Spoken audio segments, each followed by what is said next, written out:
Shalom and good day all, this is Tehillim29 back again for the indie comic reviews for this channel for Rainbow Press and Comics.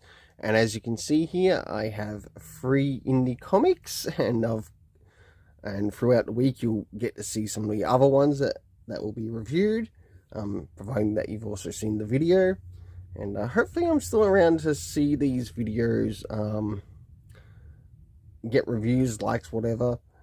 Who knows, maybe yes, maybe no, but let's get straight into what will be reviewed here. Firstly, we have Brzrkr, A Face Full of Bullets, Nemesis, Rogues Gallery, and last but not least, King's Spawn.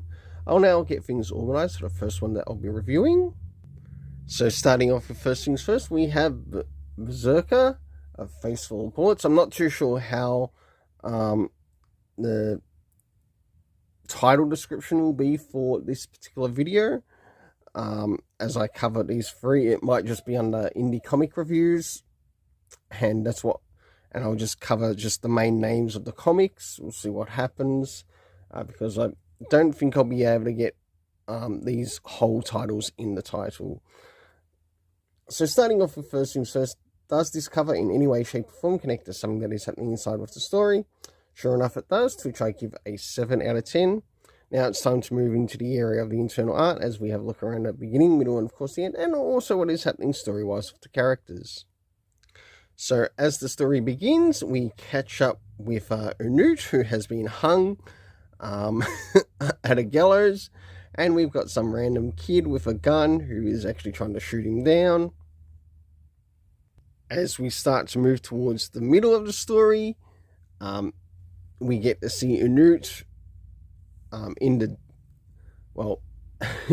the Wild West, as he has taken on a maiden in distress. And last but not least, towards the end, to which we get to see him try to help out with some of the events that are taking place. For the internal art, I give it a 7 out of 10. Now it's time to move in relation to the area of the story. First things first, did we get anything in relation to time? Sure enough we did, to which we got the years 1855, 1856, and 1864. Next is the locations that we see within the story, as we get to see Kansas, Missouri, the Ozarks, and one other place. And last but not least, the main character that really stood out in this is actually Unut, from the main series. For the overall rating, I give it a 7 out of 10. Now it's time to move into Nemesis, Rogues Gallery, Issue 1. So, as we start to jump into Nemesis, Rogues Gallery, Issue 1, does this cover in any way, shape or form connect to something that is happening inside of the story? In some essence it does, to which I give a 7 out of 10. Now it's time to move in relation to the internal art, as we have a look around the beginning, middle, and of course the end, and also what is happening story-wise with the main character. So as the story begins, we see the character of Nemesis as he's at a hospital, and we understand that Nemesis is actually being overlooked by a certain group of guards over him. But whilst this is occurring, we learn that there is a bit of an escape plan that has been set up for him. As we jump towards the middle of the story, we do eventually catch up with the cult that he was connected with in the beginning of the series, in the first volume that came out recently. And we get to see that there's a bunch of other people that are also there. And last but not least, we move towards the end, to which we learn that Nemesis is actually going to get himself a little nice, nasty sidekick. For the internal art, I give a 7 out of 10. Next is the area of the story. So considering that this has had a comic volume before, did we get any comic references to either the last one or maybe even the original? No, we didn't. Next is the area of time, which isn't addressed. The locations that we see is a California Hospital, and also a Temple of Hanpo, I think it is. And last but not least, the main cast character being that of Nemesis. The overall story rating I give this is a 7 out of 10. Now it's time to move into Kingspawn issue 36. So last but not least, we are moving into Kingspawn issue 36.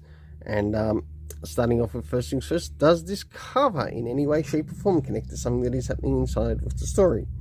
Sure enough it does, to which we get a lot of violence taking place, and I give it a 7.5 out of 10.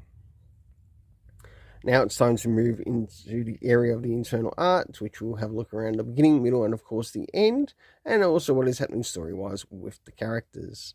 So as the story begins, we end up near a bit of a pharmacy and liquor store, to which an event's about to occur. As we draw towards the middle of the story, we catch up with Al Simmons and also Spawn and a couple of other characters who are moving into place.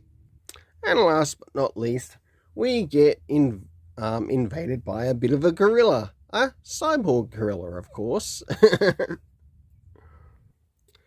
So, moving into the rating of the internal art, I give it a 7.5 out of 10. Next is the area of the story. First things first, do we get anything in relation to references? And sure enough, we do get a reference to issue 33. Thank you for including that. It's nice to see people actually reminding that these stories are meant to have some form of continuity.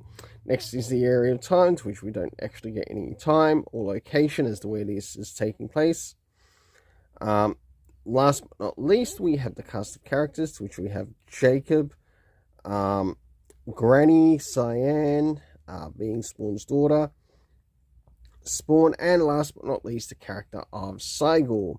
The overall rating for this, I give a 7 out of 10. Until then, let's keep it colourful and have yourself an awesome day.